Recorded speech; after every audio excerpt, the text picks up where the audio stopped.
Woo! Did y'all see that shit on the plains tonight?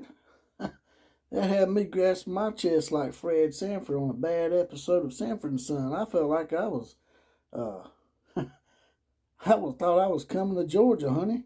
Thought I was going home to see Elizabeth like Fred Sanford. Damn. You know, when people's like, man, gotta feel bad for those Auburn fans. No, not really.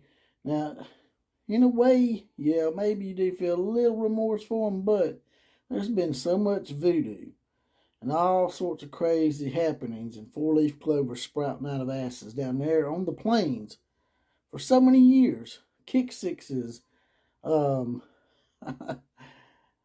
sorts of stuff on the plains where you think you have them beat, and Auburn just pulls some lucky play out of their hat. And they had their fair share of lucky plays tonight with a one-handed catch in overtime and all sorts of stuff. But this was not one of those last-second miraculous games where you win at the last second, very last second. This game had the feeling throughout that Auburn just had Alabama's number that night. That there was no way, no matter what Alabama could do, nothing went right all night long. And my breaking point was when Alabama botched that field goal, and they ended up getting an interception about two or three plays later, or maybe it was the next play.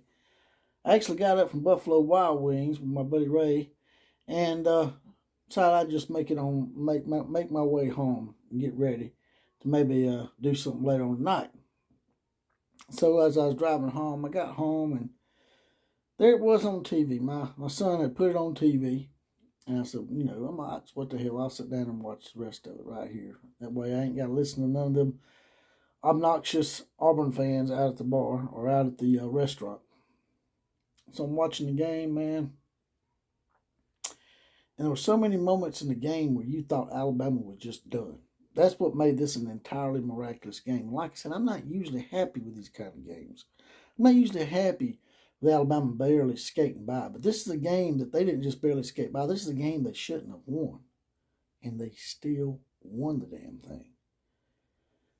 The biggest point in the game that was so miraculous to me was when they got the ball back after they stopped us on 4th and 1, which they stopped us on 3rd and 1 and 4th and 1 like probably 5 or 6 times in this past night's game.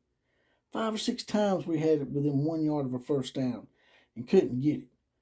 So it was just another nail in the coffin, you thought. 2 minutes left to go. We got 2 timeouts left. We didn't have our full allotment of timeouts. We'd wasted one earlier in the second half. And then it happened. The miraculous play that nobody really probably thinks about too much, but Gary Danielson made it a point to let everybody know this was probably the play of the game. Is when Tank Bigsby on 2nd down runs the ball and ends up getting pulled out of bounds on the sideline, stopping the clock. So Alabama doesn't have to use their last timeout. That probably did, as Gary said, probably saved Alabama between 35 and 40 seconds. And then they pinned us again. They pinned us deep again. And if you're going to come back with 1 minute and 30 seconds left with no timeouts, ideally, you probably like to at least start at the 20 or 30 yard line. Now, we started at the 3 yard line, and we'd started at the 2 yard line the drive before.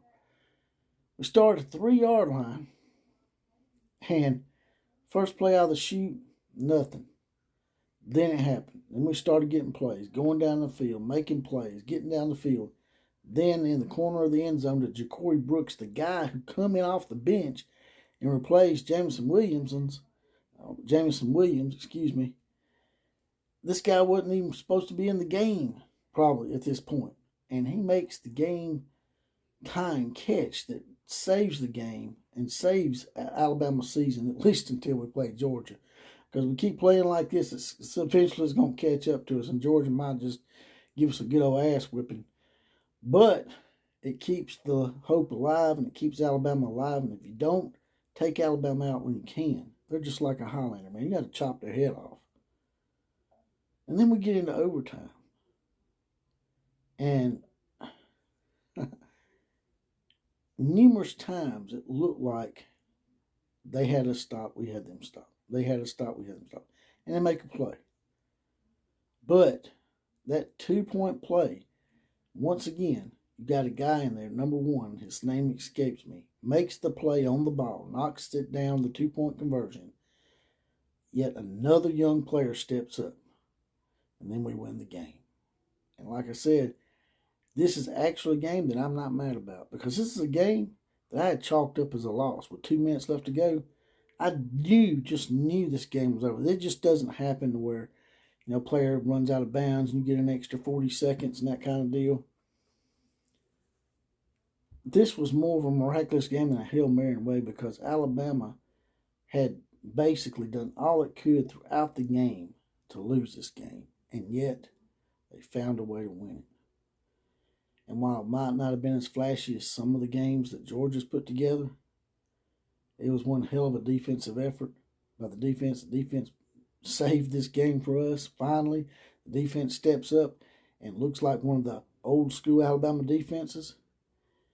And now Auburn had a chance to put a nail in the coffin of the defending national champions. They didn't do it. We've been left breathing, and sometimes that's the most dangerous opponent that you can have, Georgia, is someone that knows that no matter how bad it's going, no matter how bad it is, that they're going to find a way to win. Georgia hasn't had to face that all year. So I'd be interested to see what happens when Georgia faces a deficit or a late deficit where they have to come back and actually win the game. It may not happen. They can blow somebody out. There's no need of having a last-second game. But I'd just be interested what would happen to Georgia if they got down by a couple of scores or had to have a late drive to win a game. Alabama already knows they can do it. Can Georgia do it? I guess we'll find out next week. Like, share, comment, and subscribe to this channel. And as always, KMCA to all the other teams.